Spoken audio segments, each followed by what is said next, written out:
সূরাতুল বাকারা এর 29 নম্বর আয়াতে আল্লাহ রাব্বুল আলামিন যা বলতে যাচ্ছেন তা হলো যে কিভাবে আমরা আল্লাহকে অস্বীকার করতে পারি, কিভাবে আমরা আল্লাহ রাব্বুল আলামিনকে অস্বীকার করতে পারি, তার অবাধ্য হতে পারি যখন আমরা ছিলাম মৃত। মানে আল্লাহ রাব্বুল আলামিন আগে সৃষ্টি করেছেন মৃত্যু, তারপরে জীবন। যেমনটা আল্লাহ পাক সূরা মুলকের 1 নম্বর আয়াতে বলেছেন, তাবারাকাল্লাযী বিয়াদিহিল মুলক ওয়া হুয়া আলা কুল্লি শাইইন কাদির আল্লাযী খালাকাল মাউতা ওয়াল হায়াতা আল্লাযী খালাকাল মাউতা ওয়াল হায়াতা, যিনি সৃষ্টি করেছেন মৃত্যু এবং জীবন। আল্লাহ পাক বলেননি আল্লাযী খালাকাল হায়াতা ওয়াল মাউতা, আল্লাহ বলছেন আল্লাযী খালাকাল মাউতা ওয়াল হায়াতা, যে আল্লাহ পাক মৃত্যু সৃষ্টি করেছেন তারপর সেখান থেকে জীবন সৃষ্টি করেছেন। কি জন্যে? লিয়াবলুয়াকুম আইয়ুকুম আহসানু আমালা। আল্লাহ পাক শুধু দেখতে চান যে দুনিয়ার জীবনে কে আমলে সর্বোত্তম। এই পরীক্ষাটা করার জন্য আল্লাহ রাব্বুল আলামিন জীবন এবং মৃত্যু সৃষ্টি করেছেন। আমরা এটাও জানি যে আল্লাহ রাব্বুল আলামিন যখন আমাদের মায়ের গর্ভে এই রূহটাকে পাঠিয়ে দেন, তার আগে আমরা একটা মাংসের পিণ্ড ছিলাম, আলাক, কোরআনের ভাষায় হচ্ছে আলাক, মানে জমাট বাঁধা রক্তপিণ্ড। এখানে কোনো প্রাণ ছিল না। এরপর আল্লাহ পাকের হুকুমে সেখানে দুজন ফেরেশতা আল্লাহর পক্ষ থেকে রূহ নিয়ে আসেন। যখন ভ্রূণের বয়স হয় 4 মাস 10 দিন, তখন সেখানে ভ্রূণের মধ্যে রূহটাকে ফুঁকে দেওয়া হয় এবং বাচ্চাটা নড়াচড়া শুরু করে। এর আগ পর্যন্ত কিন্তু বেবি নড়াচড়া করে না। এবার এই যে দুনিয়ার জীবনটা আল্লাহ পাক দিলেন, এই জীবনটা দেওয়ার পরে এর হায়াত হবে সর্বোচ্চ 60, 70, 80, 100, 200, 500, 1000 বছর। আল্লাহ পাক ভালো জানেন। আল্লাহ পাক বলছেন এই জীবনটাই তোমাদের একমাত্র জীবন নয়। তোমরা কিভাবে আল্লাহকে অস্বীকার করছো? তোমরা আগে মৃত ছিলে, ওই যে জমাট বাঁধা রক্তপিণ্ড ছিলে। সুম্মা ইউহয়িকুম, এরপর আল্লাহ পাক তোমাদেরকে জীবন দিলেন, মানে দুনিয়ার জীবন আমরা পেলাম। এটাই চূড়ান্ত জীবন নয়। সুম্মা ইউমীতুকুম, তোমরা আবারও এরপর মৃত্যুবরণ করবে। ওই মৃত্যুর পরে আল্লাহ পাক বলছেন সুম্মা ইউহয়িকুম, আবারও তোমাদেরকে আমি জীবন দিব। তার মানে 2টা জীবন, 2টা মত। আর শেষের জীবনের পরে আল্লাহ পাক বলছেন সুম্মা ইলাইহি তুরজাউন, এরপরে আল্লাহ পাক বলেননি যে আবারও জীবন দিব, আবার মৃত্যু দিব। শেষে গিয়ে আল্লাহ পাক বলছেন এরপর তোমরা আমার কাছে ফিরে আসবে। তার মানে কিয়ামতের মাঠে মৃত্যুকে জবাই করে দেয়া হবে। এটাও হাদিসে এসেছে। কিয়ামতের মাঠে যখন সমস্ত মানুষকে আল্লাহ পাক উঠাবেন, হিসাব নিকেশ নেওয়া হবে এবং চুল ছেঁড়া বিশ্লেষণ করা হবে, যার ব্যাপারে নবী সাল্লাল্লাহু আলাইহি ওয়াসাল্লাম বলছেন একটা শিংওয়ালা ছাগল যদি একটা শিং ছাড়া ছাগলকে গুঁতো দিয়ে থাকে অন্যায়ভাবে, কিয়ামতের মাঠে আল্লাহ পাক ওই শিংহীন ছাগলকে শিং দিয়ে বলবেন তুমি গুঁতা মেরে এখন প্রতিশোধ নাও। মানে বিচারটা এতটাই সূক্ষ্ম হবে। এরপর আল্লাহ পাক মৃত্যুকে হাজির করবেন একটা প্রাণীর রূপে, একটা পশু বা একটা প্রাণীর রূপে মৃত্যুকে ডেকে আনা হবে এবং একে জবাই করে দেওয়া হবে। মানে মৃত্যুকেও মৃত্যুবরণ করতে হবে। আমি কি বোঝাতে পারছি? এতে করে কি হবে? জান্নাতীদের উৎফুল্ল যে মেজাজ, যে খুশি, এটা আরো বেড়ে যাবে। কারণ তারা বুঝতে পারবে যে এরপরে আর কোনো মৃত্যু নাই, আমরা অনন্তকাল জান্নাতে থাকবো ইনশাআল্লাহ। আর যারা জাহান্নামী, তাদের আক্ষেপ, দুঃখ, কষ্ট, যন্ত্রণা আরো বেড়ে যাবে। কারণ তারা বুঝতে পারবে কাশ যদি মৃত্যু হতো, জাহান্নামে আযাব ভোগ করে মরে যেতাম, মাটি হয়ে যেতাম। সূরা নাবার শেষের দিকে পড়ে দেখবেন ইয়া লাইতানি কুনতু তুরাবা, হায় আমি যদি আজকে মাটি হয়ে যেতাম। ঠিক আছে? সূরা ফুরকানে আল্লাহ পাক বলছেন তোমরা একটা মৃত্যুকে ডেকো না, বহু মৃত্যুকে ডাকতে থাকো। জাহান্নামীরা মৃত্যুকে ডাকতে থাকবে কিন্তু মৌত হবে না। তো মৃত্যুকেও মৃত্যুর স্বাদ গ্রহণ করতে হচ্ছে। আল্লাহ পাক সূরা বাকারা 29 নম্বর আয়াতে আমাদেরকে একটা জীবন এবং সৃষ্টি দর্শন দিয়েছেন। এখানে এটা হচ্ছে একটা সৃষ্টি দর্শন বা জীবন দর্শন বলতে পারি আমরা। কি সেটা? যে আমরা এখানে কেউ চিরস্থায়ী নই। আমরা একসময় পৃথিবীতে ছিলাম না, একসময় থাকবো না, মাঝখানে একটা সংক্ষিপ্ত সময় আমাদের হাতে আছে। এই সময়টুকুর মধ্যে আমাদের আসবে শৈশব, আমাদের কৈশোর, আমাদের যৌবন, আমাদের বার্ধক্য। এই সময়টুকুর মধ্যেই আমাদের পড়াশোনা, আমাদের রুজি রোজগার, আমাদের পরিবার, আমাদের ব্যবসা বাণিজ্য, আমাদের ইলমি অঙ্গন, আমাদের মুআমালাত, ঠিক আছে, আমাদের আমলের জিন্দেগি, এই সব কিছু এই সময়টুকুর মধ্যেই। লিনাবলুয়াকুম আইয়ুকুম আহসানু আমালা। আল্লাহ পাক এই সময়ের মধ্যে আমাদেরকে একটা পরীক্ষা করছেন যে আমরা আমলের দিক থেকে কে সর্বোত্তম হতে পারে। এই আয়াতটাও খেয়াল করবেন, আল্লাহ পাক বলেননি যে আমলে কে ভালো। আল্লাহ পাক বলছেন লিনাবলুয়াকুম আইয়ুকুম আহসানু আমালা। আল্লাহ পাক বলছেন আমি দেখতে চাই আমলের শ্রেষ্ঠটাকে। যারা আরবি ব্যাকরণ বোঝেন তারা বুঝবেন, হাসান মানে হচ্ছে উত্তম, আহসান মানে সবচেয়ে উত্তম। যেমন কবির মানে বড়, আকবর মানে সবচেয়ে বড়, সগীর মানে ছোট, আসগর মানে সবচেয়ে ছোট। এখানে আল্লাহ পাক বলছেন আহসান। আল্লাহ পাক দেখতে চান যে আমলে আমাদের মধ্যে সর্বোত্তমকে। এই আয়াতটা প্রমাণ করে যে এভারেজ মুসলিম হলে চলবে না। মানে এভারেজ মুসলিম কে এটা দেখার জন্য আল্লাহ পাক আমাদেরকে সৃষ্টি করেন নাই। আল্লাহ পাক দেখতে চান আমাদের মধ্যে বেস্টকে, সবচেয়ে ভালোটাকে। তো ওই এভারেজ মুসলিম হওয়ার যে মানসিকতা আমাদের মধ্যে কাজ করে, যে নামাজ পড়বো 5 ওয়াক্ত, রোজা রাখবো রমজান মাসে, ঠিক আছে, যাকাত দিব ইত্যাদি, এতটুকু করব আমি জান্নাতে চলে যাব। আল্লাহ পাক কিন্তু এটা দেখতে চাচ্ছেন না যে কারা এভারেজ মুসলিম। লিনাবলুয়াকুম আইয়ুকুম আহসানু আমালা। আল্লাহ পাক দেখতে চান সবচেয়ে শ্রেষ্ঠকে আমলের দিক থেকে। তো এই আয়াতটা আমাদের মধ্যে একটা জীবন দর্শন ক্রিয়েট করে যে আমরা পৃথিবীতে এসেছি, চিরস্থায়ী নই, আমাদেরকে মৌতের স্বাদ গ্রহণ করতে হবে। অতএব এই সময়টুকুতে আমার কাজ কি? এখন প্রথম কাজ রবকে চিনা। প্রথম কাজ কি? রবকে চেনা। রবকে চেনার জন্য আল্লাহ পাক কি দিয়েছেন? কোরআন কথা বলুক, আমরা কথা বলার চাইতে কোরআনই কথা বলুক। কোরআনকে বলতে দেন। কোরআন বলছে বিসমিল্লাহির রহমানির রহিম, তোমার রবকে, মান রব্বুক, কুল হুয়াল্লাহু আহাদ। তোমার রব সেই আল্লাহ যিনি হচ্ছেন কি? এক, যিনি এক, লা শারীকা লাহ, তার কোনো শরীক নাই। ওয়া বিযালিকা উমিরতু, এবং এই আল্লাহ পাকের সাথে শরীক সাব্যস্ত না করে তার ইবাদত করার জন্য আল্লাহ পাক নবী রসুলদেরকে আদেশ করেছেন। ঠিক আছে? আল্লাহুস সামাদ, আল্লাহ পাক অমুখপেক্ষী। অমুখপেক্ষী মানে কি? পুরো মহাবিশ্বের আল্লাহকে প্রয়োজন আছে, মহাবিশ্বের আল্লাহর কোনো প্রয়োজন নাই। আমি কি বুঝাতে পারছি? পুরো মহাবিশ্বের এক আল্লাহকে প্রয়োজন আছে। মহাবিশ্বের প্রতিটা সৃষ্টি আল্লাহর মুখপেক্ষী, কিন্তু আল্লাহ পাক কারো মুখপেক্ষী নন। যদি এই মহাবিশ্বের সমস্ত মাখলুক মিলে সেজদায় পড়ে যায়, আল্লাহ পাকের যে ইজ্জত, যে সম্মান, এটার এক চুল বাড়বেও না কমবেও না।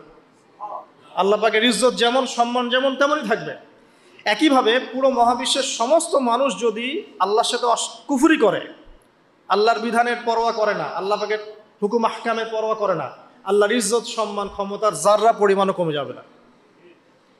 পুরো মহাবিশ্বের সমস্ত মাখলুক যদি একত্রিত হয়ে আল্লাহর কাছে চায় যে আল্লাহ আমাকে এইটা দাও, আমাকে ওইটা দাও, আমার এটা দরকার, আমার ওইটা দরকার, আল্লাহ পাক সবার চাহিদা যদি পূরণ করে দেন, আল্লাহর খাজানা থেকে যাররা পরিমাণ কমে যাবে না। তো আল্লাহুস সামাদ মানে এটা। আল্লাহ পাক অমুখপেক্ষী। লাম ইয়ালিদ ওয়া লাম ইউলাদ, তিনি কাউকে জন্মও দেননি, কারো কাছ থেকে তিনি জন্মও নেননি। এই যে এখন একটা প্রশ্ন, এখন তো মুক্ত চিন্তার নামে আমরা নাস্তিকতাকে প্রমোট করছি আর কি, হ্যাঁ, বাক স্বাধীনতার নামে, যে কি আল্লাহকে কে সৃষ্টি করলো? আল্লাহ যদি সব সৃষ্টি করে থাকে, নাউজুবিল্লাহ, আল্লাহকে কে সৃষ্টি করলো? আল্লাহকে যদি কেউ সৃষ্টি করে থাকে তাহলে সে তো আল্লাহর স্রষ্টা হয়ে যাবে, তাই নয় কি? নাউজুবিল্লাহ। তাহলে এভাবে পিছনে যেতে যেতে তো একটা জায়গায় শেষ হতে হবে। একটা, আমরা যখন ফিলোসফি পড়েছিলাম, একটা তত্ত্ব ছিল, তার নাম হচ্ছে কার্যকারণ তত্ত্ব। কার্যকারণ তত্ত্ব মানে হচ্ছে প্রত্যেকটা কাজের পিছনে একটা কারণ থাকে। ঠিক আছে? এই যে ব্যথা হচ্ছে কেন? কোনো একটা কারণ আছে। জ্বর কেন? একটা ভাইরাস আছে। মানে প্রত্যেকটা বিষয়ের পিছনে একটা কারণ আছে। তো এই কারণ যদি আপনি সার্চ করতে যান, এটা কেন? এই কারণে। ওইটা কেন? এই কারণে। ওইটা কেন? ওই কারণে। এই করতে করতে করতে আপনাকে একটা জায়গায় গিয়ে থামতে হবে। আর সেই মহান সত্তার নাম কি? আল্লাহ। এটা আমরা বিশ্বাস করি। এখন আপনি যতই প্রশ্ন করেন এভাবে, আপনি কোনো কুল কিনারা পাবেন না। এই জন্য নবী সাল্লাল্লাহু আলাইহি ওয়াসাল্লাম বলেছেন, যখনই তোমাদের মধ্যে এই চিন্তা আসবে যে আল্লাহ পাক সব কিছু সৃষ্টি করেছেন, তাকে আবার কে সৃষ্টি করলো, তখন আউযু বিল্লাহি মিনাশ শাইতানির রাজিম পরে বাম দিকে 3 বার থুতু ফেলবে। তাহলে শয়তানের ওয়াসওয়াসা তোমার মধ্য থেকে কেটে যাবে, কারণ শয়তান এই চিন্তাটা তোমার মধ্যে দিয়েছে। যেই শয়তান এই চিন্তা আপনার মধ্যে দিয়েছে, ওই শয়তান কিন্তু নাস্তিক নয়। আমি কোরআন থেকে প্রমাণ করছি, শয়তান কিন্তু আস্তিক। যখন শয়তানকে বের করে দেওয়া হচ্ছে জান্নাত থেকে, ওই যে সেজদা না করার কারণে, শয়তান বলেছে রব্বি আনজিরনি ইলা ইয়াউমি ইউবআসুন। শয়তান আল্লাহকে বলছে রব্বি, হে আমার রব, আনজিরনি, আমাকে অবকাশ দিন, ইলা ইয়াউমি ইউবআসুন, সেই দিন পর্যন্ত যেদিন সবাইকে পুনরুত্থিত করা হবে। মানে এখানে শয়তান আল্লাহকে রব বলে ডাকছে, বুঝতে পারছেন না? শয়তান আল্লাহকে বলছেন রব্বি, হে আমার রব। আর শয়তান কি আস্তিক না নাস্তিক? অথচ শয়তান পৃথিবীতে এসে চ্যালেঞ্জ নিয়েছে যে সে পুরো মানব জাতিকে জাহান্নামে নিয়ে যাবে। আর আল্লাহ পাক বলছেন আমার মুখলেস বান্দাদের তুমি কোনো ক্ষতি করতে পারবে না। আবার শয়তান চ্যালেঞ্জ করছে আমি ডান দিক থেকে আসবো, বাম দিক থেকে আসবো, সামন থেকে আসবো, পিছন থেকে আসবো, ওয়ালা তাজিদু আকসারাহুম শাকিরিন। আল্লাহ আপনি বেশিরভাগকেই শুকরগুজার পাবেন না, যেটার বাস্তব প্রতিফলন আমরা এখন দেখছি। বেশিরভাগ মানুষ নামাজ পড়ে না, বেশিরভাগ দেখবেন রোজা রাখে না, বেশিরভাগই দেখবেন কোরআন পড়তে জানে না, ম্যাক্সিমাম সুদ খাচ্ছে, ম্যাক্সিমাম জেনা করে, মেজরিটি সংখ্যক মানুষ কিন্তু আল্লাহর বিধানের পরোয়া করছে না। অল্প কিছু মানুষই আল্লাহর বিধানের পরোয়া করছে। এই কথাও আল্লাহ কোরআনে বলেছেন ওয়া কলিলুম মিন ইবাদিয়াশ শাকুর, আমার শুকরগুজার বান্দার পরিমাণ হবে কি খুব কম। এমনকি নবী সাল্লাল্লাহু আলাইহি ওয়াসাল্লাম হাদিসে বলেছেন যে আমার উম্মতের মধ্যেই ৭৩টা দল হয়ে যাবে। কয়টা? তার মধ্যে ৭২টা দল জাহান্নামে যাবে, নাউযুবিল্লাহ। আর মাত্র একটা দল যাবে জান্নাতে, যার ব্যাপারে নবীজি বলছেন মা আনা আলাইহি ওয়া আসহাবি, আমি যার উপরে আছি এবং আমার সাহাবীরা যার উপরে আছে। মানে পৃথিবীর যে কোনো জায়গার মানুষ, যে কোনো দেশ, যে কোনো ভাষা, যে কোনো রং বর্ণ ইত্যাদি, তার ঈমান, তার আকীদা, তার আমল যদি নবী এবং সাহাবীদের সাথে মিলে যায় ইনশাআল্লাহ তাআলা সে জান্নাতে যাবে।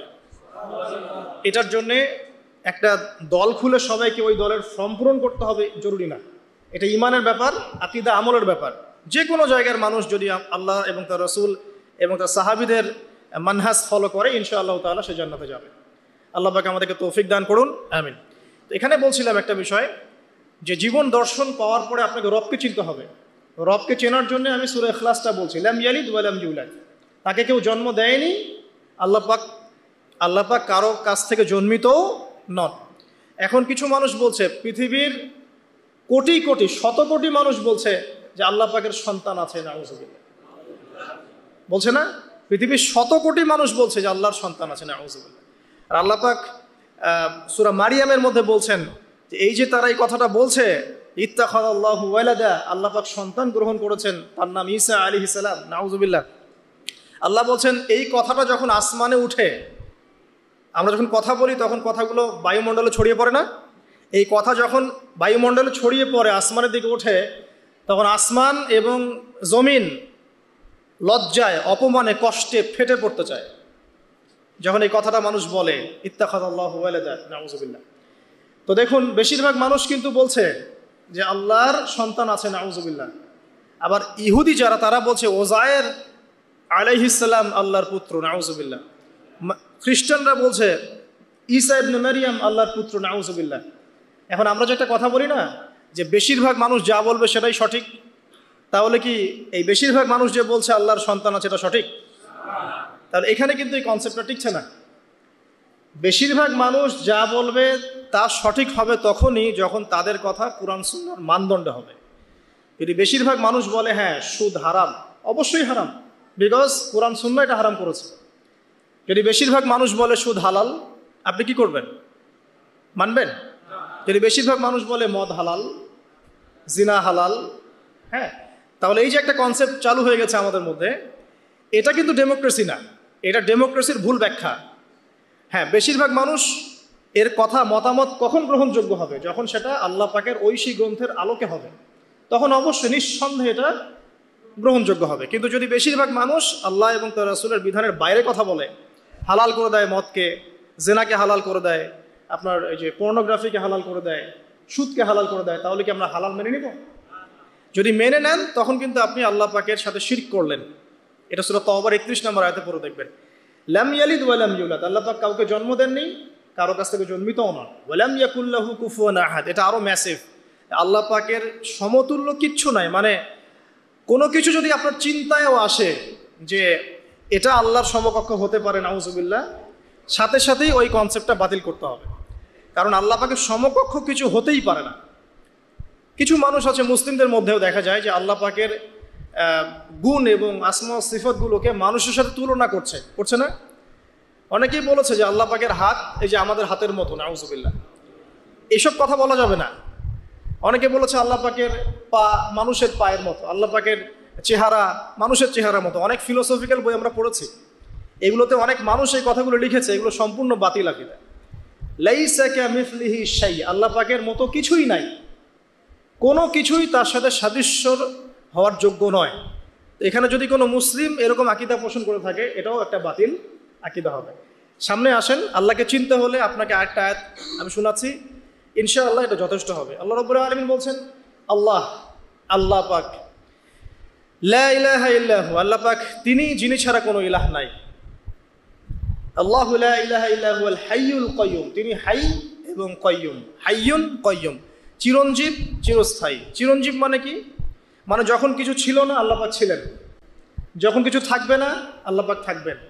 সময়ের ঊর্ধ্বে আল্লাহ রাব্বুল আলামিন, সময়ের চেয়ে অনেক ঊর্ধ্বে, বরং সময় তো আল্লাহই সৃষ্টি করেছেন, আর আমরা সবাই সময়ের মধ্যে পড়ে আছি। আমাদের এখানে দিন রাত যেমন আল্লাহ রাব্বুল আলামিনের কাছে এমন নয়, মোটেই এমন নয়, বরং কিয়ামতের দিনটাই হবে আল্লাহ পাকের হিসেবে আমাদের দিনের চেয়ে 50,000 বছরের সমান। তাহলে এই সময়ের যে একটা আমরা গোলক ধাঁধায় পড়ে আছি, এক একটা গ্রহের সময় এক এক রকম, এক একটা গ্যালাক্সিতে সময় এক এক রকম। আল্লাহ পাক এগুলোর ঊর্ধ্বে, চিরঞ্জীব চিরস্থায়ী।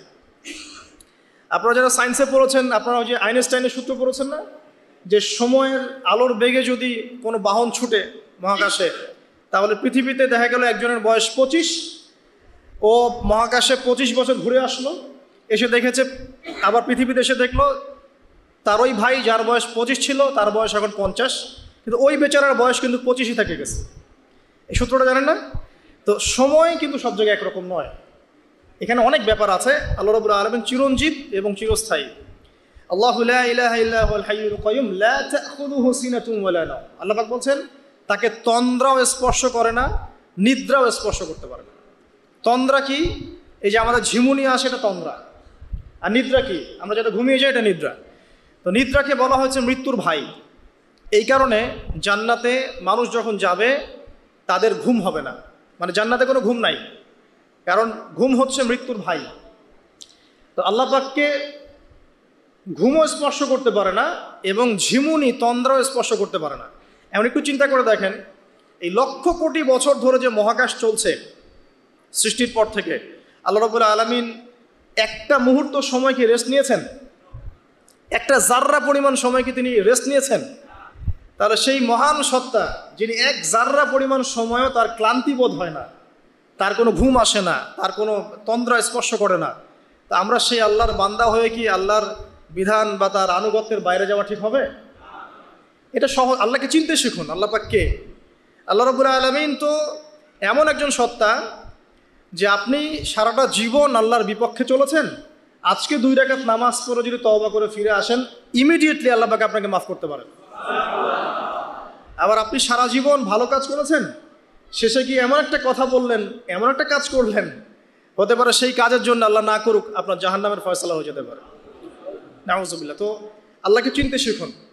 তিনি আর রাজ্জাক, আপনাকে রিজিক দেন, জন্ম দিয়েছেন, সৃষ্টি করেছেন, পরিণত করেছেন, আমাদেরকে আকৃতি দিয়েছেন, আমাদের জান, আমাদের মাল, আমাদের ইজ্জত সম্মান, পরিবার, প্রতিপত্তি, সব কিছুর মালিককে? সব কিছুর মালিক আল্লাহ রাব্বুল আলামিন। এই কনসেপ্ট যার মনে ক্লিয়ার, ইনশাআল্লাহ তাআলা তার মনে লা ইলাহা ইল্লাল্লাহ ঠিক আছে। আর যার মনের মধ্যে লা ইলাহা ইল্লাল্লাহ ঠিক আছে, ইনশাআল্লাহ সে একদিন না একদিন জান্নাতে যাবে ইনশাআল্লাহ। আসুন সামনে যাই। লা তাখুযুহু সিনাতুন ওয়ালা নাওম লাহু মা ফিস সামাওয়াতি ওয়া মা ফিল আরদ।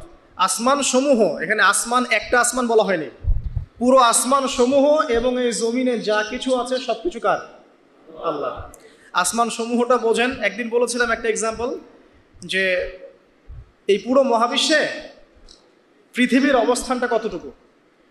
একটা সমুদ্রের কিনারায় যখন আপনি হাঁটবেন, বা আপনাদের এই যে এখানে কি নদী আছে, বালহাসি, আচ্ছা, ওই চরের মধ্যেই মনে করেন আপনি হাঁটছেন, ওই চরের মধ্যে একটা বালুর কণার কি পরিমাণ দাম আছে বা কি পরিমাণ অবস্থান আছে? খুব বড় অবস্থান না? অবস্থানই নাই। এই পুরো মহাবিশ্বে পৃথিবীর অবস্থান তার চাইতেও কম। এই যে সৌরজগৎ দেখছেন, এই সৌরজগতের মধ্যে 1000টা সৌরজগৎ মিলে একটা গ্যালাক্সি হয়, আর এই হাজার হাজার গ্যালাক্সি মিলে একটা আসমান হয়। এরকম করে 7 আসমান, তার উপরে কুরসি, তার উপরে মহাসাগর, তার উপরে আরশ, তার উপরে আল্লাহ রাব্বুল আলামিন। তাহলে চিন্তা করেন যে পৃথিবীতে আমরা কতটুকু অবস্থান নিয়ে আছি। এই সমস্ত কিছু কার সৃষ্টি? আল্লাহ রাব্বুল আলামিনের। এখন সামনে আসেন, লাহু মা ফিস সামাওয়াতি ওয়া মা ফিল আরদ মান যাল্লাযী ইয়াশফাউ ইনদাহু ইল্লা বিইذনিহি। যার এত ক্ষমতা যে আল্লাহ পাকের এত ক্ষমতা, আল্লাহ পাক বলছেন কে আছে যে তার অনুমতি ছাড়া আল্লাহর সামনে সুপারিশ করতে পারে। এখান থেকে আমাদের আকীদার পরিষ্কার হওয়া দরকার আছে না? আমরা তো অনেক সময় মনে করি যে পীর সাহেব ধরেছি বাস জান্নাতে চলে যাবো, নাকি?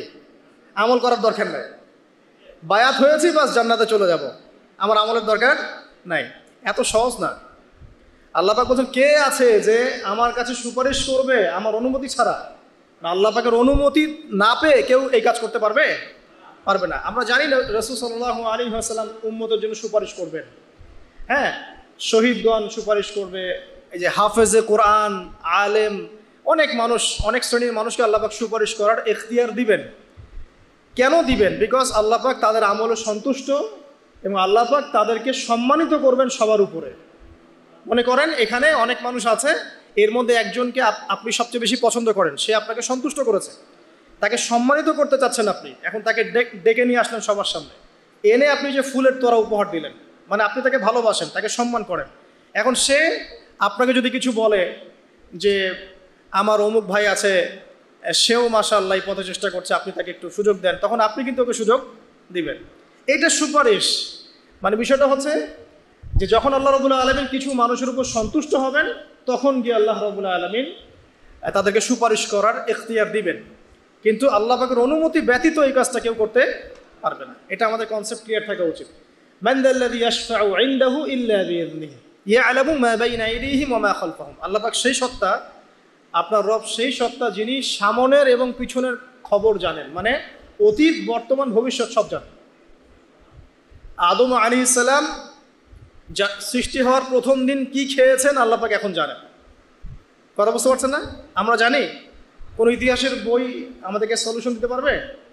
জান্নাত জাহান্নামের ফয়সালা হয়ে যাওয়ার পরে, এটা বোঝেন, জান্নাত জাহান্নামের ফয়সালা হয়ে যাওয়ার পর জান্নাতীরা 100 কোটি বছর পরে কি খাবে, কি করবে, কি পড়বে, আল্লাহ পাক এই মুহূর্তে সেটা জানেন।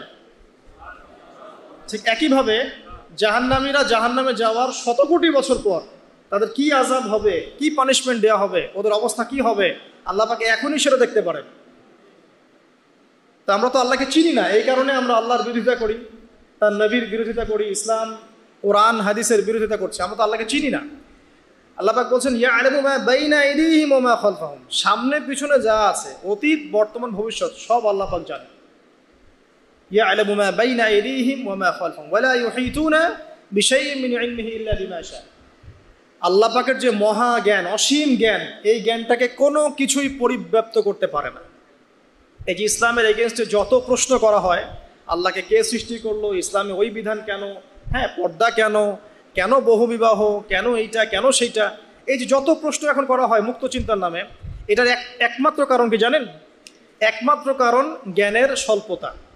কারণ তাদের ক্ষুদ্র জ্ঞান আল্লাহ পাকের বিশাল জ্ঞানকে পেনিট্রেট করতে পারে না। এই কারণে ওদের কাছে মনে হয় এইটা কেন, ওইটা কেন, এইটা কেন। এখানে বিষয়টা হচ্ছে যে মহান সত্তা পুরো মহাবিশ্ব সৃষ্টি করেছেন, নিঃসন্দেহে তার জ্ঞান আমার জ্ঞানের চেয়ে অনেক বেশি। এবং তিনি যে বিধানটা নাজিল করবেন, যা বলবেন, তার প্রতিটা অক্ষর নিঃসন্দেহে সত্য। এটা আমার বুঝে আসুক বা না আসুক, আমাকে আত্মসমর্পণ করতে হবে, এটা বুদ্ধিমানের কাজ। এর মধ্যে অনেক কিছুর ব্যাখ্যা আমি বের করতে পারবো, অনেক কিছু হয়তো পারবো না। যেটা পারবো সেটা আলহামদুলিল্লাহ, যেটা পারবো না ইনশাল্লাহ আগামীতে হয়তো সেটা বের হবে, হবে না? কোরআন দিয়ে প্রত্যেকটা যুগ এবং জিজ্ঞাসার জবাব দেওয়া হয়েছে না? এখন হয়তো ওয়ার্ল্ডে এমন নতুন নতুন কিছু মাসআলা এসেছে যেগুলো এখন পর্যন্ত আবিষ্কৃত হচ্ছে না, হয়তো সামনের দিনগুলোতে দেখবেন ঠিকই এগুলো আবিষ্কার হয়েছে। দেখবেন হয়তো কয়েকদিন পর যদি নাসা বলে যে হ্যাঁ জান্নাত জাহান্নাম বলে কিছু আছে, আমরা দেখেছি, ওরা এখন বলছে না মহাবিশ্বে ওইখানে প্রাণ আছে, এই আছে, সেই আছে, মানুষ বিশ্বাস করছে। কয়েকদিন পর যদি তারা এই কথাটা বলে, তখন দেখবেন সারা বিশ্বের মানুষ বিনা বাক্যে বিশ্বাস করবে। তো যেটা আগামীতে হবে সেটা আল্লাহ পাক আগেই জানিয়ে দিয়েছেন। তো প্রকৃত মুসলিম এবং বুদ্ধিমান মুসলিম সে যে নিঃশর্তভাবে আল্লাহ পাকের এই বিধানগুলোকে মেনে চলে, এখানে কোনো প্রশ্ন করতে যায় না। কারণ সে জানে আমার জ্ঞানটা সসীম, আল্লাহ পাকের জ্ঞান অসীম। ক্ষুদ্র জ্ঞান কখন আল্লাহর মহা জ্ঞানকে পেনিট্রেট করতে পারে না। এটা আল্লাহ পাক বলছেন যে আল্লাহর মহা জ্ঞানকে কোনো সত্তাই পরিবেষ্টন করতে পারবে না ইল্লা বিমা শা। যতটুকু জ্ঞান তিনি দিতে চান এতটুকু বাদ দিয়ে, যতটুকু জানিয়েছেন এতটুকু বাদ দিয়ে আমরা জানি না। যেমন কিয়ামতের অনেক সাইনের কথা বলা আছে না? এক্স্যাক্টলি কোন দিনে কিয়ামত হবে কেউ বলতে পারবে না। আল্লাহ পাক যতটুকু চান এতটুকু আমরা জানি। ইয়ালামু মা বাইনা আইদিহিম ওয়া মা খালফাহুম ওয়া লা ইউহিতুনা বিশাইইন মিন ইলমিহি ইল্লা বিমা শাআ ওয়াসিআ কুরসিয়ুহুস সামাওয়াতি ওয়াল আরদ। আল্লাহ পাক বলেন এই মহাবিশ্বকে আল্লাহ পাকের কুরসিটা ঘিরে রেখেছে। এই কুরসি কিন্তু আরশ নয়, এই কুরসি পুরো মহাবিশ্বকে ঘিরে রেখেছে। এর উপরে আছে মহাসাগর, তার উপরে আছে আরশে আযীম। ঠিক আছে, ওয়াসিআ কুরসিয়ুহুস সামাওয়াতি ওয়াল আরদ ওয়া লা ইয়াউদুহু হিফযুহুমা ওয়া হুয়াল আলিয়্যুল আযীম। এবং এই পুরো মহাবিশ্বকে পরিচালনা করতে বা নিয়ন্ত্রণ করতে আল্লাহ পাকের যাররা পরিমাণও কোনো কষ্ট হয় না। তো এই হচ্ছে আপনার রব, যে রব আপনাকে সৃষ্টি করেছেন এবং দুনিয়াতে একটা হায়াত দিয়েছেন এবং আপনাকে তিনি মৃত্যু দিবেন, এরপর আবার পুনরুজ্জীবিত করবেন, তারপর বিচার ফয়সালা হবে, এরপর হয় জান্নাত না হলে জাহান্নাম। না, আপনি আপনার রবকে চিনতে শিখুন, তাহলে ইনশাআল্লাহ তাআলা এটা আপনার জন্য সহজ হবে আল্লাহর আনুগত্য করা, তার দাসত্ব করা। এরপর কি আল্লাহ পাক কি করলেন? আল্লাহ রাব্বুল আলামিন রবকে চিনতে শেখানোর পরে আমাদেরকে পৃথিবীতে পাঠিয়েছেন। পৃথিবীতে পাঠিয়ে কি আল্লাহ পাক আমাদেরকে ছেড়ে দিয়েছেন? না, আল্লাহ রাব্বুল আলামিন ঐশী গ্রন্থ নাজিল করেছেন এবং এই ঐশী গ্রন্থটাই হচ্ছে সত্য মিথ্যার চূড়ান্ত মানদণ্ড। এখন রবকে চেনার পরে আপনাকে চিনতে হবে সত্য কোনটা মিথ্যা কোনটা, কারণ আপনাকে জীবনে এখন চলার পথে অনেক কিছু ফেস করতে হবে। ফেস করতে গিয়ে হয় সত্যের পথে যাবেন, না হলে মিথ্যার পথে যাবেন। তাহলে আপনার আগে চেনার দরকার আছে কোনটা সত্য কোনটা মিথ্যা। এটার অ্যান্সারও কে দিবে? কোরআন দিবে। কোরআন বলছে সূরা কাহফের 29 নম্বর আয়াতে যে ওয়াকুলিল হাক্কু মির রাব্বিকুম, হে নবী মুহাম্মদ সাল্লাল্লাহু আলাইহি ওয়াসাল্লাম আপনি বলে দিন যে সত্য সেটাই, হক সেটাই যা আপনার রবের পক্ষ থেকে নাজিল হয়। মানে যখন তাওরাত নাজিল হয়েছিল সেটাই হক ছিল, যখন জাবুর নাজিল হয়েছে ওটাই কিন্তু হক ছিল, ইনজিল নাজিলের সময় ইনজিল হক ছিল। এখন কোরআন নাজিল হয়েছে, কিয়ামত পর্যন্ত কোনো নবীও আসবেন না আর কোনো কিতাবও আসবে না। তাহলে কোরআন এবং এর ব্যাখ্যা সুন্নাহই হচ্ছে সত্য মিথ্যার চূড়ান্ত মানদণ্ড। এখন দুনিয়াতে চলার পথে আপনি এখন একটা গাইডেন্স পেলেন। আমি যে এখন রবকে চিনেছি, রবকে পেতে হবে, রবের কাছে ফিরতে হবে, জান্নাতে যেতে হবে, আমার গাইডেন্স লাগবে। অ্যান্ড গাইডেন্স কি পেলেন? কোরআন এবং হাদিস। এটাই হচ্ছে সত্যের চূড়ান্ত মানদণ্ড। আল্লাহ পাক অন্য আয়াতে বলেছেন ওয়াকুলিল হাক্কু মির রাব্বিকুম ফালা তাকুনান্না মিনাল মুমতারিন, জেনে রাখো যে সত্য আল্লাহর পক্ষ থেকে আসে এবং তোমরা সন্দেহবাদীদের অন্তর্ভুক্ত হইও না। কোরআন সম্পর্কে আল্লাহ পাক এমন কথাও বলেছেন সূরা হামিম সিজদার মধ্যে, তানজিলুম মিন হাকিমিন হামিদ। এই কোরআন হচ্ছে এমন একটা সত্তার পক্ষ থেকে এসেছে যে সত্তা হচ্ছে প্রশংসিত এবং মহিমান্বিত। লা ইয়াতিহিল বাতিলু মিন বাইনি ইয়াদাইহি ওয়ালা মিন খালফিহি। কোরআন এমন একটা কিতাব যার ডান বাম সামন পিছন কোনো দিক থেকেই বাতিল তাকে স্পর্শ করতে পারে না। সুবহানাল্লাহ। তো আপনি একটা গাইডেন্স পেলেন যে কি ফলো করবেন আপনি। ঠিক আছে, আল্লাহ পাক এটা কিন্তু সূরা বাকারাতেও বলেছেন কুল নাহবিতু মিনহা জামিআ, তোমরা পৃথিবীতে নেমে যাও, ফাইম্মা ইয়াতিয়ান্নাকুম মিন্নি হুদান, তোমাদের কাছে আমার পক্ষ থেকে হেদায়েত আসবে, ফামান তাবিআ হুদায়া, যারা আমার হেদায়েত মেনে চলবে, ফালা খাউফুন আলাইহিম ওয়ালা হুম ইয়াহজানুন, তাদের কোনো ভয় নাই, কোনো দুশ্চিন্তাও নাই। ওয়াল্লাযীনা কাফারু ওয়া কাযযাবু বিআয়াতিনা, যারা কুফরি করবে এবং আমার আয়াতকে মিথ্যা প্রতিপন্ন করবে, উলাইকা আসহাবুন নার, এরা হবে জাহান্নামের অধিবাসী, হুম ফিহা খালিদুন। তাহলে আপনি গাইডেন্স কিন্তু পেয়ে গেলেন। কোত্থেকে আসবে গাইডেন্স? আল্লাহর পক্ষ থেকে। সর্বশেষ নবীকে মুহাম্মদ সাল্লাল্লাহু আলাইহি ওয়াসাল্লাম, সর্বশেষ গাইডেন্সটা কি তাহলে? কোরআন এবং এর ব্যাখ্যা কি হাদিস আছে না নাই? অনেকেই বলে কোরআনই যথেষ্ট, হাদিসের প্রয়োজন নাই। মূল কথা হচ্ছে এই যে এই কথার মধ্য দিয়ে আপনি কোরআনকে অস্বীকার করেছেন। আমি আপনাকে দেখাচ্ছি সূরা হাশরের 7 নম্বর আয়াতে আল্লাহ পাক বলছেন যে রাসূল যা দেন, ওয়া মা আতাকুমুর রাসূলু ফাখুযু, রাসূলুল্লাহ সাল্লাল্লাহু আলাইহি ওয়াসাল্লাম তোমাদেরকে যা দেন তোমরা সেটা গ্রহণ করো, ওয়া মা নাহাকুম আনহু ফান্তাহু, এবং রাসূল সাল্লাল্লাহু আলাইহি ওয়াসাল্লাম যা থেকে বিরত থাকতে বলেছেন বিরত থাকো। এই যে রাসূল যা দেন, রাসূল যা বিরত থাকতে বলেন, এটা কোথায় আছে? হাদিসে। তাহলে আপনি যদি হাদিস না মানেন তাহলে কোরআনের এই আয়াতই ফলো করতে পারছেন না। এমন অনেক বিধান আপনি পাবেন যেগুলোর মূলনীতি কোরআনে দেয়া আছে, ব্যাখ্যা হাদিসে দেয়া আছে। আর আমাদের অনেকের একটা ধারণা যে কোরআন এবং হাদিস আলাদা আলাদা উৎস, আসলে এমনটা বিষয়টা নয়। কোরআন এবং হাদিস একই উৎস থেকে এসেছে, একই সত্তার পক্ষ থেকে আসা অভ্রান্ত সত্যের উৎস। ওয়ামা ইয়ানতিকু আনিল হাওয়া ইন হুয়া ইল্লা ওয়াহয়ুন ইউহা। আল্লাহ পাক বলছেন রাসূল সাল্লাল্লাহু আলাইহি ওয়াসাল্লাম নিজের মন গড়া কোনো কথাই বলেন না, তিনি সে কথাটাই বলেন যা আল্লাহ তাকে ওহী করেন। রাসূল যে বলেছেন, এই যে দাড়ির কথা, টুপির কথা, এই যে আপনার পাগড়ির কথা, টাকনুর উপরে কাপড়ের কথা, এগুলোর মন থেকে বলেন নাই, নিজের ইচ্ছা থেকে বলেন নাই, আল্লাহ পাকের আদেশ এসেছে বলেই বলেছে। প্রতিটা কথাই আল্লাহর ওয়াহি। এই কারণে এখানে কোরআন এবং হাদিস দুটো শাস্ত্র হয়েছে, আলটিমেটলি দুটোই কিন্তু একই উৎস থেকে আসা। এখন আপনি গাইডেন্স পেলেন দুনিয়াতে কি কি ফলো করে চলবেন। এখন এই কোরআন এবং হাদিস কি হাতে ধরিয়ে দেওয়া যথেষ্ট? মানে কোরআনের একটা বই দিয়ে দিলাম, একটা হাদিসের বই দিয়ে দিলাম, বাস এখন জীবন চলেন, পারবেন? পারা যায় না। এটাকে এত সহজ? কোরআন ধরিয়ে দেওয়া হলো, হাদিস ধরিয়ে দেওয়া হলো, এখন আপনাকে বলা হলো আপনি চলেন, তাই কি হবে? হবে না। এই কারণে আল্লাহ রাব্বুল আলামিন শুধু হেদায়েত পাঠিয়েই ক্ষান্ত হন নাই, নবী রসুলও পাঠিয়েছেন। আমি কি বুঝতে পারছি? আল্লাহ পাকের দয়া দেখেন। এবং নবী রসুল পাঠাতে পাঠাতে কেউ বলে 1,24,000, কেউ বলে 2,24,000, তাই না? সংখ্যাটা যাই হোক না কেন, সর্বশেষ নবী হিসাবে আপনি পাচ্ছেন নবী মুহাম্মদ সাল্লাল্লাহু আলাইহি ওয়াসাল্লামকে। এবং এই নবী মুহাম্মদ সাল্লাল্লাহু আলাইহি ওয়াসাল্লামের মধ্য দিয়ে আল্লাহ পাক কোরআন সুন্নাহ আমল করিয়ে দেখিয়েছেন যে কীভাবে আমল করে জান্নাতে যেতে হবে। তাহলে আপনি রবকে চিনলেন, গাইডেন্স পেলেন, এবার রাসূলও পাচ্ছেন, একজন মুর্শিদ পাচ্ছেন, আপনি একজন পথ প্রদর্শক পাচ্ছেন। কাকে ফলো করবেন, কিভাবে ফলো করবেন? আল্লাহ পাক নামাজ পড়তে বলেছেন, যেভাবে ইচ্ছা সেভাবে নামাজ পড়তে পারবো না। রাসূল যেভাবে নামাজ পড়েছেন ওইভাবে পড়তে হবে। রোজা রাখতে বলেছেন, আমি কি ইচ্ছা মতো রোজা রাখতে পারবো? পারবো না। রাসূল যেভাবে রেখেছেন ওইভাবে রাখতে হবে। জাকাত দিতে বলেছেন, আপনি কি যা ইচ্ছা তাই জাকাত দিবেন? রাসূল যেভাবে দিয়েছেন সেইভাবে দিবেন। ঠিক এভাবেই আপনার জীবনের প্রতিটা কাজ, একদম ঘুমানো থেকে শুরু করে ঘুম থেকে ওঠা, ইস্তেঞ্জা করা, খাওয়া দাওয়া করা, কাপড় পরা, নামাজ পড়া, জিকির করা, আপনার তাসবিহ তাহলিল তিলাওয়াত, ইলম অর্জন করা, আমল করা, আর কি বলবো, এই যে আপনার ব্যবসা, আপনার চাকরি, আপনার এই যে সমাজ পরিচালনা, রাষ্ট্র পরিচালনা, সব কিছুর একটা গাইডেন্স দেওয়া আছে। কোরআন সুন্নাহয় গাইডেন্স আছে এবং সেটাকে প্র্যাকটিক্যালি আমল করে কে দেখিয়েছেন? রাসূলুল্লাহ সাল্লাল্লাহু আলাইহি ওয়াসাল্লাম এবং তার সাহাবীগণও তাকে ফলো করেছেন। এই যে আপনি এখন গাইডেন্স পেয়ে গেলেন, ব্যাস আপনার দুনিয়ার জীবনটা চলাটা কি হলো? সহজ হলো। এখন যদি কোনো ব্যক্তি তার জীবনের 24টা ঘন্টাকে রাসূলুল্লাহ সাল্লাল্লাহু আলাইহি ওয়াসাল্লামের সুন্নাহ মতো ঢেলে সাজায়, ইনশাআল্লাহ তাআলা সে অবশ্যই জান্নাতে যাবে ইনশাআল্লাহ। এবং সে ইনশাআল্লাহ হাওজে কাউসারের পানিও পাবে, রাসূলের সুপারিশও পাবে, অনন্তকাল সে জান্নাতে চিরস্থায়ী হবে ইনশাআল্লাহ। এখন আপনি পাচ্ছেন এখানে রবকে চেনার দর্শন, আপনি কোরআনে পাচ্ছেন এই যে গাইডেন্সের দর্শন, আপনি পাচ্ছেন একজন পথ প্রদর্শকের দর্শন, আরও পাবেন আপনি এখানে কি পাচ্ছেন? ব্যক্তি দর্শনও পাবেন। গাইডেন্স দেওয়া আছে, রাসূলকে পাঠানো হয়েছে। এখন আপনার আমার দায়িত্ব কি? একটা আয়াত আপনাকে জবাব দিবে, মাত্র একটা আয়াত বলছে। সূরাতুল আল ইমরানের 102-3 নম্বর আয়াত পড়ে দেখেন।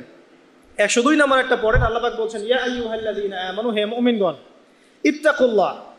এখন আপনাকে আমাকে ইন্ডিভিজুয়ালি বোঝানো হচ্ছে, সব বাদ দাও, এখন আপনি আমি চিন্তা করব। ইত্তাকুল্লাহ, তুমি আল্লাহকে ভয় করো। হে মুমিনগণ, তোমরা আল্লাহকে ভয় করো, ব্যক্তিকেন্দ্রিক। ইত্তাকুল্লাহ হাক্কা তুকাতিহি, এমনভাবে ভয় করো যেভাবে ভয় করা দরকার, মানে পরিপূর্ণ তাকওয়া অবলম্বন করো। ওয়ালা তামুতুন্না ইল্লা ওয়া আনতুম মুসলিমুন, পরিপূর্ণ মুসলিম বা মুসলমান না হয়ে তোমরা মৃত্যুবরণ করো না। এই যে ব্যক্তি দর্শন পাচ্ছেন আপনি এখন। আমাকে কি করতে হবে? আমাকে এখন পরিপূর্ণ মুসলিম হতে হবে। হতে হলে কি করতে হবে? রবকে চিনতে হবে, চিনলাম। গাইডেন্স পথ প্রদর্শক লাগবে, পেলাম। আমার কিতাব লাগবে, পেলাম। ওর ব্যাখ্যা লাগবে, পেলাম। এবার আমি ব্যক্তি দর্শনও পেলাম যে আমাকে এখন নিজেকে মুসলিম হতে হবে। মানুষের কথা পরে, আমার পরিবার পরে, আমার রাষ্ট্র পরে, আমার সমাজ পরে, আগে আমি, সবার আগে আমি নিজে। কারণ আমাকে আমার রবকে ফেস করতে হবে একা একা। আল্লাহ পাক সূরা মারিয়ামে বলেছেন, এই পৃথিবীতে যত মানুষ আছে এরা সবাই একা একা একজন একজন করে আল্লাহর কাছে হিসাব দিবে। একসাথে 10 জনের হিসাব দিবে না। চিন্তা করতে পারেন পৃথিবীতে কত কোটি মানুষ চলে গেছে, আর কত কোটি মানুষ আছে, আর কত কোটি মানুষ আসবে। সবার হিসেব হবে একা একা, একজন একজন করে। এবং তাদের মাঝখানে কোনো দোভাষীও থাকবে না। ভাষা বুঝি না এমনও না, তারা ভাষা বুঝবে। এই জন্য আমরা বলি যে মানুষের মৌতের সাথে সাথেই ভাষা কি হয়ে যাবে? আরবি। জি, এই জন্য জীবন থাকতে আরবিটা শেখেন। আরবিটা শিখলে কোরআন জানতে পারবেন, বুঝতে পারবেন। আল্লাহ পাক তৌফিক দান করুন, আমিন। তো দেখুন, প্রথমে ব্যক্তির কথা বলা হচ্ছে, সব কিছু বাদ দেন। ইয়া আইয়ুহাল্লাযীনা আমানু, হে মুমিনগণ, তোমরা আগে নিজেদের নফসের খবর নাও, ঠিক আছে? ইত্তাকুল্লাহ, আল্লাহকে ভয় করো, হাক্কা তুকাতিহি, ভয় করার মতো ভয় করো। ওয়ালা তামুতুন্না ইল্লা ওয়া আনতুম মুসলিমুন, পরিপূর্ণ মুসলিম না হয়ে মৃত্যুবরণ করো না। এখন পরিপূর্ণ মুসলিম হতে হলে আমার কি করতে হবে? এক কথা, সহজ কথা, কোরআন এবং হাদিসে যা আছে মেনে চলতে হবে এবং রাসূলুল্লাহ সাল্লাল্লাহু আলাইহি ওয়াসাল্লামের আদর্শ ফলো করতে হবে। এটা ফলো করতে গিয়ে যদি আমি হোঁচট খাই, পড়ে যাই, তাহলে কি হবে? আবার উঠবেন, আবার ওযু করবেন, আবার নামাজে দাঁড়াবেন, তওবা করবেন। জীবনের একটা পর্যায়ে পর্যন্ত মনে করেন আপনি হেদায়েতের পথে ছিলেন না, কি করবেন? আজই তওবা করে ফিরে আসবেন। আল্লাহকে বলবেন, আল্লাহ যা নামাজ কাজা করেছি, যা রোজা কাজা করেছি, আল্লাহ মাফ করে দাও। আগামী দিনগুলোতে ইনশাআল্লাহ আমি নামাজ রোজা কাজা করব না। আগামী দিনগুলোতে মৃত্যু পর্যন্ত আমি কোরআন সুন্নাহ মেনে চলবো ইনশাআল্লাহ। তওবা করে ফিরে আসেন। ব্যক্তি ভালো হলে পরিবার ভালো হবে না? পরিবারগুলো ভালো হয়ে গেলে সমাজটা ভালো হবে না ইনশাআল্লাহ? আর এই রাষ্ট্রটা কি সমাজের বাইরে না ভিতরে? সমাজ নিয়ে রাষ্ট্র হয় না রাষ্ট্র নিয়ে সমাজ হয়? রাষ্ট্রবিজ্ঞান পড়েন, সমাজবিজ্ঞান পড়েন, সমাজ নিয়েই কিন্তু রাষ্ট্র। আগে কিন্তু এই বর্তমান সময়কার এই গ্লোবাল রাষ্ট্রের কাঠামোটা ছিল না। কিন্তু প্রাচীন গ্রিকের দর্শন পড়েন, ওদের ফিলোসফিগুলো পড়েন, ওখানে কিন্তু ছোট ছোট নগর রাষ্ট্র ছিল, ছোট ছোট নগর রাষ্ট্র, এগুলি তখন রাষ্ট্রের ভিত্তি ছিল। মদিনা কি তখনকার এখনকার এরকম বড় ইউনাইটেড নেশনসের মধ্যে ছিল? ওই ছোট্ট একটা কাঠামো ছিল, ওটাই রাষ্ট্র ছিল। কোরাইশরা যে গোত্রকেন্দ্রিক থাকতো, ওইটাই ছিল ওই সময়কার রাষ্ট্রকেন্দ্রিক কাঠামো। তো সমাজ নিয়ে রাষ্ট্র হয়। তো এখানে আমরা যদি সমাজের মানুষ ঠিক না হয়, শুধু উপরের দিকে আঙ্গুল তুলে কোনো লাভ হবে না। কারণ এই মানুষগুলো তো আসমান থেকে টপকে পড়ে নাই, এই মানুষগুলো সমাজ থেকে উঠে আসছে। তো এই জন্য ব্যক্তির কথা আল্লাহ আগে বলছেন যে তোমরা আগে নিজেরা পরিপূর্ণ মুসলমান না হয়ে মারা যেও না। আর সূরা মাইদা আল্লাহ বলছেন, ইয়া আইয়ুহাল্লাযীনা আমানু, হে মুমিনগণ, আলাইকুম আনফুসাকুম, তোমরা নিজেরা নিজেদের নফসের খবর আগে নাও। লা ইয়াদুররু মান দাল্লা ইন ইহতাদাইতুম, তোমরা যদি হেদায়েতের উপর থাকো, যারা পথভ্রষ্ট হয়ে গেছে, এই পথভ্রষ্টতা তোমাদের কোনো ক্ষতি করবে না। কেউ যদি পথভ্রষ্ট হয়ে যায়, আপনার কোনো সমস্যা নেই, আপনি আগে নিজে ঠিক হন, পরে আপনি তাকে ঠিক করতে যাবেন যখন আপনি তার যোগ্য হবেন। তখন এমন জামানার কথা নবীজি বলেছেন সাল্লাল্লাহু আলাইহি ওয়াসাল্লাম, যেই জামানায় আমানত থাকবে না, সত্য মিথ্যা হয়ে যাবে, মিথ্যা সত্য হয়ে যাবে, ন্যায় অন্যায় হবে, অন্যায় ন্যায় হবে, হক বাতিল হবে, বাতিল হক হয়ে যাবে, এই জামানার কথা নবীজি বলছেন। তখন সাহাবী জিজ্ঞাসা করছেন যে ওই সময় আমি কি করব? ইয়া রাসূলুল্লাহ, নবী সাল্লাল্লাহু আলাইহি ওয়াসাল্লাম বলছেন, ওই সময় তুমি তোমার নিজের নফসের খবর নাও, তুমি নিজে ঘরে থাকো, বিনা প্রয়োজনে ঘরের বাইরে যেও না, মানুষের সাথে কম মেলামেশা করো, বেশি কথা বলতে যেও না, বাসায় থাকো এবং নিজের পাপের জন্য ক্রন্দন করতে থাকো, ইনশাআল্লাহ আল্লাহ পাক তোমাকে মাফ করবে। তো ওই রকম জামানা কি এখন আসে নাই? বুঝতে পারেন না পরিবেশ পরিস্থিতি দেখে? তো এখানে আমাদের সবার আগে কর্তব্য হচ্ছে নিজেকে ঠিক করা, নিজের যত্ন নেওয়া, নিজের নফসের যত্ন নেওয়া। তারপর কি, যখন আমি পরিপূর্ণ মুসলিম হব ইনশাআল্লাহ, এরপরে আপনি চলে যাবেন আপনার শিক্ষা ক্ষেত্রে, তাই না? আপনি শিক্ষা দর্শনে যাবেন। এখানে আপনি কি শিখবেন? আমি সবসময় বলি, আপনারা যেখানে পড়াশোনা করছেন সেগুলো পড়বেন, কোনো সমস্যা নেই, কিন্তু আপনাকে কোরআন এবং হাদিসের কিছু বেসিক নলেজ অর্জন করতে হবে। এই জন্য আমি কিছু সাবজেক্টের কথা বলি, যে কোরআন আপনাকে জানতে হবে, আরবি ব্যাকরণ একটু টুকটাক পড়াশোনা করতে হবে, তাফসিরের কিছু বই পড়বেন, হাদিসের কিছু ক্লাসিক্যাল বই পড়বেন, পাশাপাশি আপনি ইসলামের ইতিহাস পড়বেন, ইসলামিক অর্থনীতি পড়বেন, হ্যাঁ, জিওপলিটিক্যাল বইগুলো পড়বেন। এভাবে সাবজেক্ট ওয়াইজ আপনি পড়াটাকে ভাগ করে নেবেন। এমন না আপনি মেডিকেল সায়েন্সের পড়া বাদ দিয়ে এসে এখানে মাদ্রাসায় ভর্তি হয়ে যাচ্ছেন। এটা সবাই এটা পারবেও না, সবার এটার প্রয়োজনও নাই। সব সেকশনেই মানুষ দরকার আছে, প্রতিটা সেকশনে ভালো মানুষের দরকার আছে। অর্থাৎ সবাইকে আলেম বক্তা দায়ী হতে হবে জরুরি না। আপনি যেখানে পড়াশোনা করছেন সেটাই করবেন, কিন্তু বেসিকটা ঠিক করবেন, কোরআন সুন্নাহর বেসিক পড়াশোনাটা করবেন। এই হলো আপনার শিক্ষা দর্শন। তাহলে আপনার শিক্ষা দর্শন হবে কি? ওহির জ্ঞানটা শিখতে হবে। ইকরা বিসমি রাব্বিকাল্লাযী খলাক, আপনি পড়ুন আপনার সেই রবের নামে যিনি আপনাকে সৃষ্টি করেছেন। মানে আপনাকে সেই জ্ঞান অর্জন করতে হবে যা আপনাকে আপনার সৃষ্টিকর্তা পর্যন্ত পৌঁছায় দিবে ইনশাআল্লাহ। ঠিক আছে? এমন জ্ঞান অর্জন করতে যায়েন না যেই জ্ঞান অর্জন করলে আপনি সৃষ্টিকর্তা থেকে দূরে সরে যাবেন, এই জ্ঞান অর্জন করতে যায়েন না। এবার আসেন, আপনি মুসলিম হচ্ছেন, ইলম অর্জন করছেন, এবার কি লাগে? রিজিক লাগে, তাই না? খাবার দাবার চলতে হবে, পৃথিবীতে আমাকে চলতে হবে। এখন চলার জন্য আপনার রিজিক লাগবে, হয় ব্যবসা বা চাকরি বা অন্য কোনো সেক্টর, আপনাকে চলতে হবে। এখানে কি ইসলাম কোনো কথা বলে নাই? অবশ্যই বলেছে। কোরআন এখানে কি বলছে? আমাদেরকে অর্থনীতির কি দর্শন দিচ্ছে কোরআন। আল্লাহ পাক সহজ সরল কথা বলছেন যে ইয়ামহাকুল্লাহু রিবা ওয়া ইউরবিস সাদাকা। দেখো, অর্থনৈতিক জীবনে চলার ক্ষেত্রে রিবা থেকে বেঁচে থাকবে, কারণ রিবা বা সুদ তোমার সম্পদটাকে সংকুচিত করে ফেলবে, আর সদকা, দান, জাকাত এটা তোমার সম্পদকে বৃদ্ধি করতে থাকবে। কথা কি বুঝতে পারছেন? তার মানে ইসলামিক অর্থনীতি একটা ভিত্তি পেলাম, জাকাত, দান, সাদাকা, ঠিক আছে? আর রিবা থেকে দূরে থাকতে। আল্লাহ পাক আরও বলছেন যে ফাআহাল্লাল্লাহুল বাইআ ওয়া হাররামার রিবা, আল্লাহ পাক ব্যবসাকে হালাল করেছেন, রিবাকে কি করেছেন?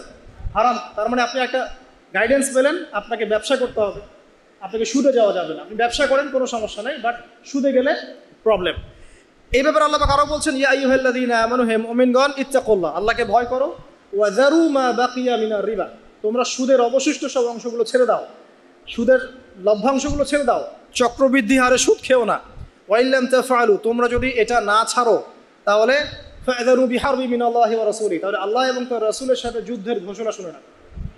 এখানে আপনি জীবনে চলার পথে রিজিকের আপনি গাইডেন্স পেলেন, ব্যবসা করবেন আলহামদুলিল্লাহ, চাকরি করবেন আলহামদুলিল্লাহ, আপনি দান সাদকা করবেন, যাকাত দিবেন, এগুলো সব পারমিটেড, কিন্তু আপনি রিবায় যেতে পারবেন না, মজুদদারি, কালোবাজারি, দুর্নীতি এগুলোতে যেতে পারবেন না, এটা প্রহিবিটেড, মাপে কম দিতে পারবেন না। মানে আল্লাহ পাক আপনাকে জীবনে চলার পথে রিজিকের সোর্সের ব্যাপারেও গাইডেন্স দিলেন কোরআন থেকে, ঠিক আছে? তো এখানে আমরা ইনশাআল্লাহ তাআলা যারা সুদের সাথে সম্পৃক্ত আছি আজকে তওবা করে ফিরে আসবো ইনশাআল্লাহ, কারণ আপনার তাকদিরে যে রিজিকটা আছে এই রিজিক না শেষ করে আপনি পৃথিবী থেকে বিদায় নেবেন না। আপনার জন্য চয়েস দুইটা, এই রিজিকটা কি আপনি হারাম পথে যাচ্ছেন নাকি হালাল পথে যাচ্ছেন? হারাম পথে চাইলে ওই পথে আল্লাহ পাক আপনাকে দিবেন, রিজিক শেষ করবেন, মৃত্যুবরণ করবেন। আর হালাল পথে চাইলে ওই পথে আল্লাহ পাক দিবেন, আপনি রিজিক শেষ করবেন, তারপর মৃত্যুবরণ করবেন, তার আগে মরবেন না ইনশাআল্লাহ।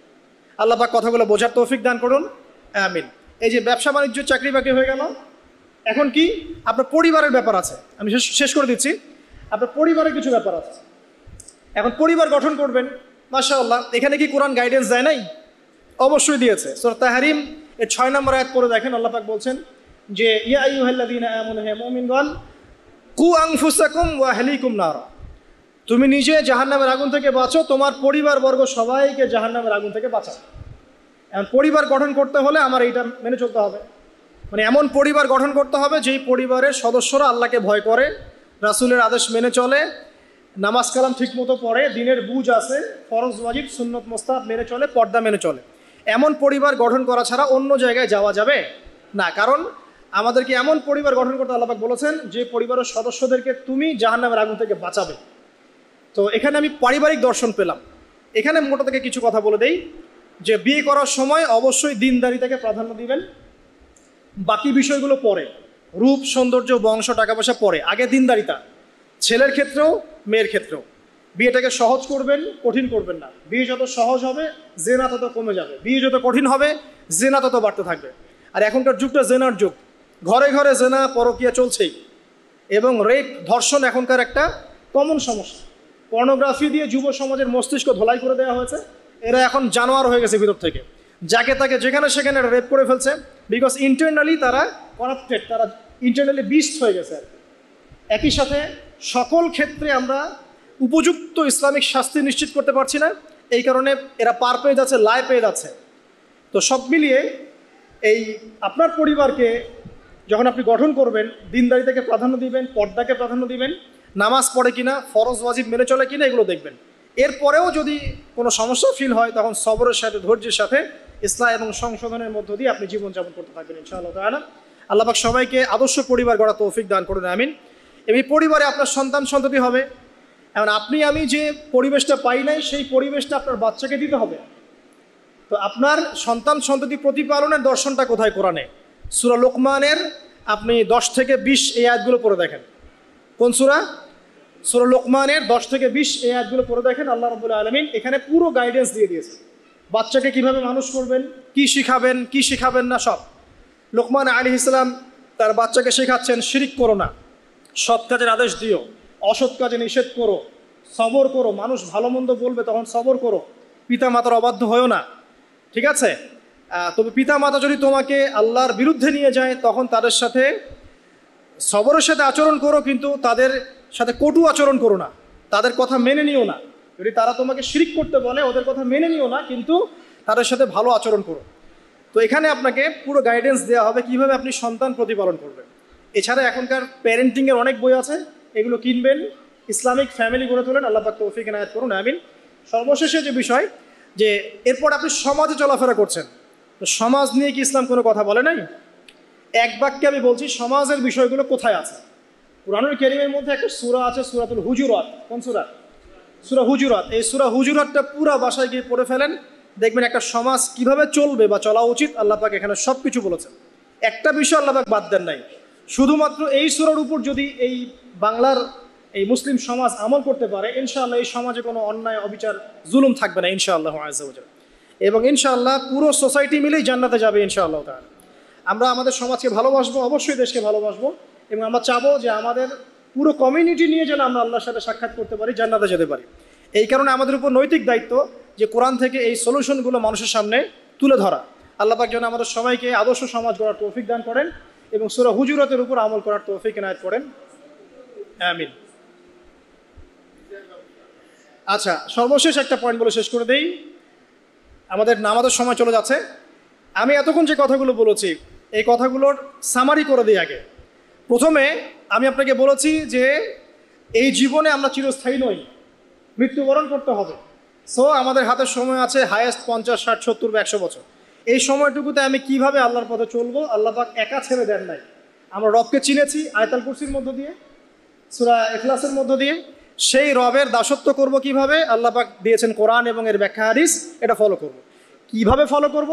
নবী সাল্লাল্লাহু আলাইহি ওয়াসাল্লামের আদর্শ অনুযায়ী ফলো করব, সাহাবীদের মতো করে ফলো করব ইনশাআল্লাহ। এরপর কি হবে? এরপর আমি ব্যক্তি জীবনকে আগে সমৃদ্ধ করব। আমার ব্যক্তি জীবনে আমি জ্ঞান অর্জন করব, আমল করব, তাজকিয়া অর্জন করব, আমার ব্যক্তি জীবনটাকে আমি ইসলামের পথে উৎসর্গ করব। এরপরে কি? এরপর আমি চলে যাব অর্থনীতিতে। আমার ব্যবসা বাণিজ্যের প্রয়োজন আছে, আমি ব্যবসা বাণিজ্যের ক্ষেত্রে হালাল হারাম মেনে চলবো। ইকোনমিক সেকশনে আমি হালাল হারাম মেনে চলবো, আল্লাহর বিধান মেনে চলবো। শিক্ষাক্ষেত্রে আমি আল্লাহর ওহীর জ্ঞান অর্জন করব। এরপর পরিবার গঠন করব, সেখানেও আমি ইনশাআল্লাহ তাআলা আদর্শ ইসলামিক পরিবার গড়ে তোলার চেষ্টা করব। এরপর সমাজ যদি গঠন করতে হয়, তখন আমি গিয়ে সূরা হুজুরাতের সাহায্য নিব। এর মধ্য দিয়ে ইনশাআল্লাহ আমি একটা আদর্শ সমাজের রোল মডেল পাবো। আর সর্বশেষ যেটা হলো, আরও বড় সেকশন, যে পররাষ্ট্রনীতির কথা বলছেন, রাষ্ট্রীয় কথাগুলো বলছেন, বিচারের কথাগুলো বলছেন, এই প্রতিটা বিষয়ের হেদায়েতও কোরআনে দেয়া আছে।